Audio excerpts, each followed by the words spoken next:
সৌরজগৎ ভেদ করে তারপরে তো যেতে হবে। আর বিজ্ঞান কিন্তু আজকের আধুনিক বিজ্ঞান আকাশ আছে এটা ওরা বিশ্বাস করে না, ওরা বলে মহাশূন্য।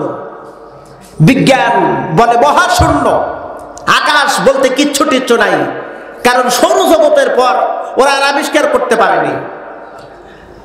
বিজ্ঞান অবিশ্বাস করলেও আমরা কিন্তু বিশ্বাস করি আকাশ আছে। কথা বলা আছে না নাই? আল্লাহ পাক বলেন সাবাআতুস সামাওয়াত, আমি 7 আসমান সৃষ্টি করেছি। আমরা কিন্তু বিশ্বাস করি 7টা আকাশ আছে। বিজ্ঞান অবিশ্বাস করার অসংখ্য কারণ আছে। কারণ কি? সূরা মুলক আয়াতে আল্লাহ পাক সূরা মুলকের ভিতরে বলেন ওয়ালাকাদ যায়্যানাস সামাআদ দুনিয়া বিমাসাবিহা, পৃথিবীর একদম নিকটে চন্দ্র সূর্য গ্রহ উপগ্রহগুলোকে আমি আল্লাহ পাক মুক্তামালার মতন সৃষ্টি করে রেখে দিয়েছি, বানায় রেখে দিয়েছি, সাজায় রেখে দিয়েছি। জোরে করেন একটু সুবহানাল্লাহ। পৃথিবীর একদম নিকটে, আকাশ কত দূরে এটা অনেক পরের হিসাব।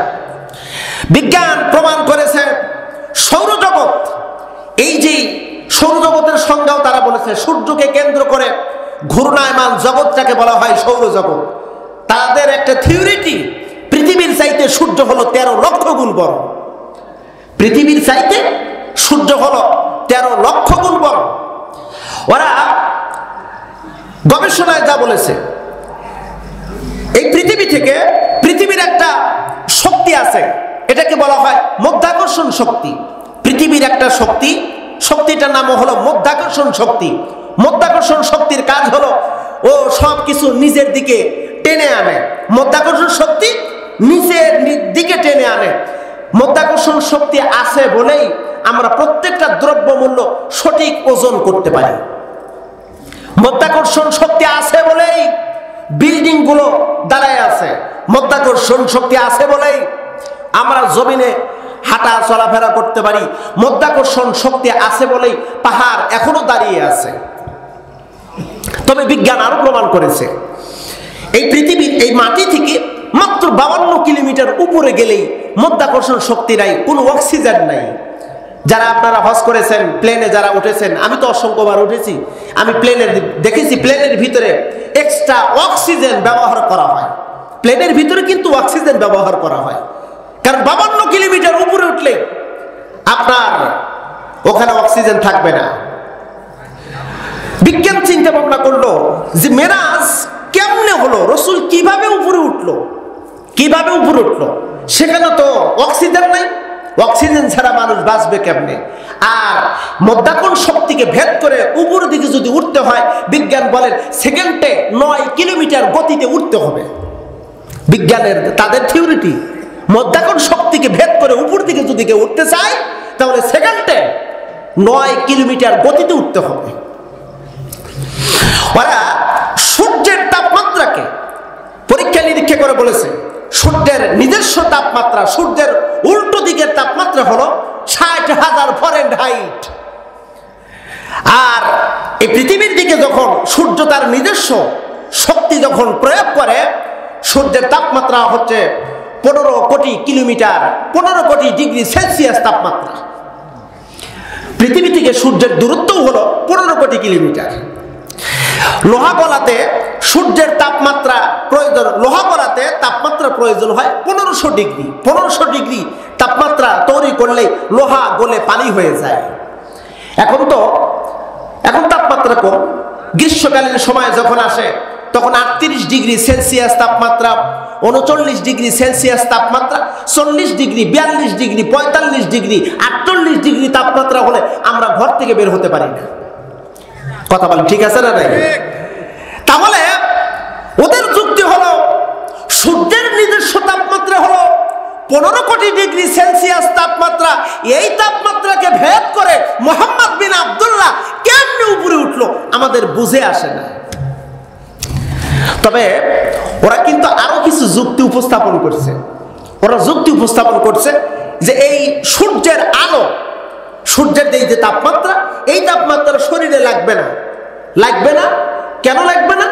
না লাগার কারণ হলো গতিবেগ যদি একটু দ্রুত হয়, সেকেন্ডে যদি 200 কিলোমিটার, এক সেকেন্ডে 200 কিলোমিটার স্পিডে যদি যাতায়াত করা যায় তাহলে এই সূর্যের তাপমাত্রা তার শরীরে লাগবে না। বিজ্ঞান প্রমাণ করেছে। সেই সময় তো তেমন কোনো আধুনিক কোনো যন্ত্র ছিল না, আধুনিক কোনো যানবাহন ছিল না। আমরা তো রকেট আবিষ্কার করেছি চাঁদের দেশে যাওয়ার জন্য, আমরা গ্রহ আবিষ্কার করেছি গ্রহ জগতে যাওয়ার জন্য, আমরা রকেট আবিষ্কার করলাম, রকেট আবিষ্কার করেছি। আমরা এত উন্নত যানবাহন আমরা তৈরি করে তারপরে আমরা ওই সৌরজগতে আমরা গ্রহর জগতে গিয়েছি, গ্রহ আবিষ্কার করে এসেছি। আর সেই আদিকালের মোহাম্মদ বিন আব্দুল্লাহ, সেই সময় তো কোনো যানবাহন ছিল না, কেমনে সে উর্দুমুখী হলো আর এত গতিতে কেমনে চলে গেল? ও প্রিয় বন্ধু,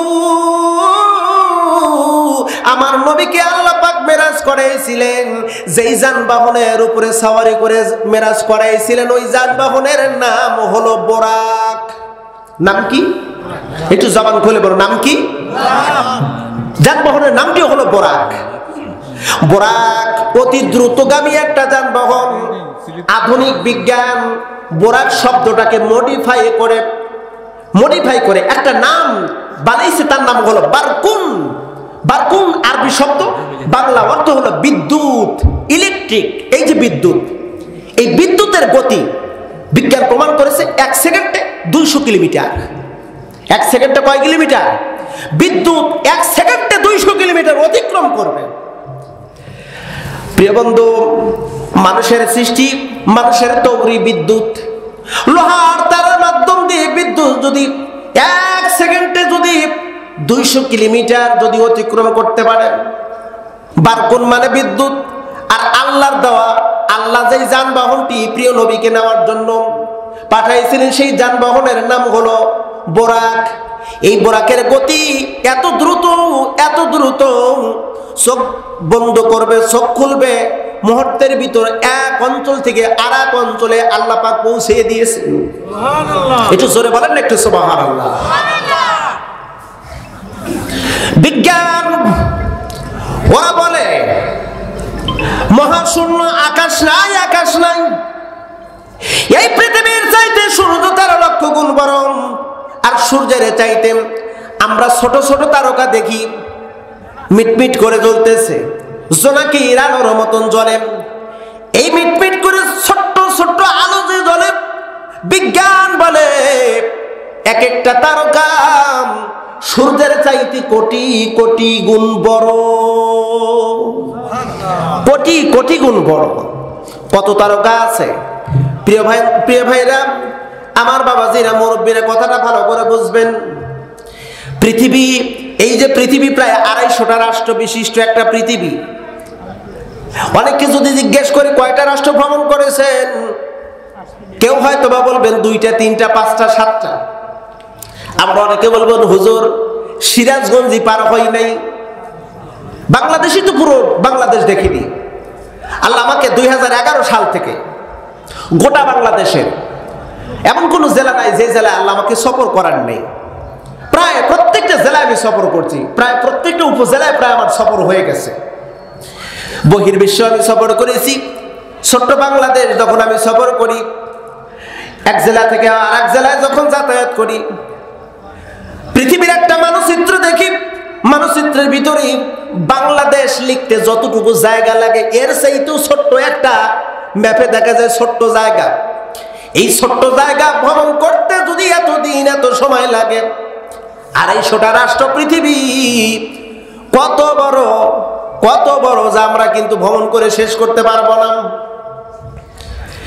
এই পৃথিবীর চাইতে সূর্য যদি 13 লক্ষ গুণ বড় হয়, আর সূর্যের চাইতে যদি এক একটা তারকা যদি কোটি কোটি গুণ বড় হয়, কত তারকা আছে?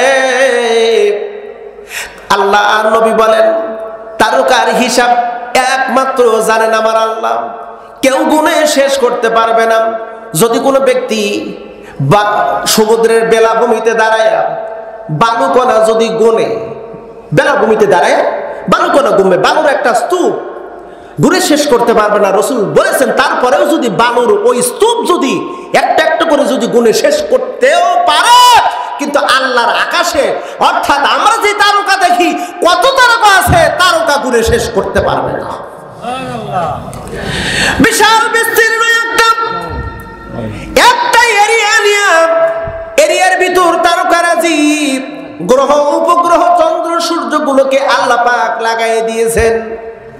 বিজ্ঞান আবিষ্কার করতে পারেনি প্রথম আসমান। প্রথম আসমান কত দূরে এর হিসাব একমাত্র জানেন কে?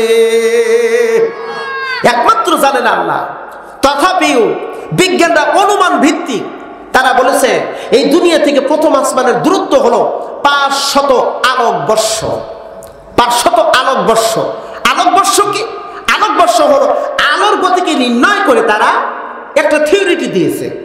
আলোর গতি হলো সেকেন্ডে 1,80,000 মাইল। 1 সেকেন্ডে আলো যাবে, ওর গতি হলো 1 সেকেন্ডে 1,80,000 মাইল বেগে আলো গতি।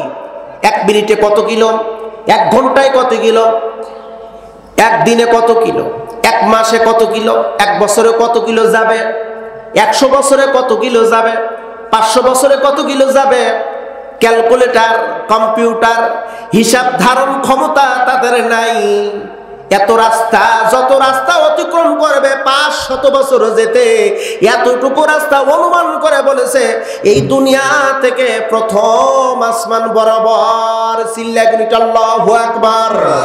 এই জন্য বিজ্ঞান বিশ্বাস করে না।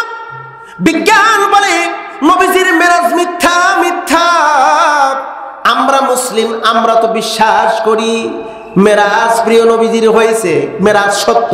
বিশ্বাস করি না মেরাজ সত্য, এতে কোনো সন্দেহ নাই। ও প্রিয় বন্ধুরা, আবু জাহেল আবু বকর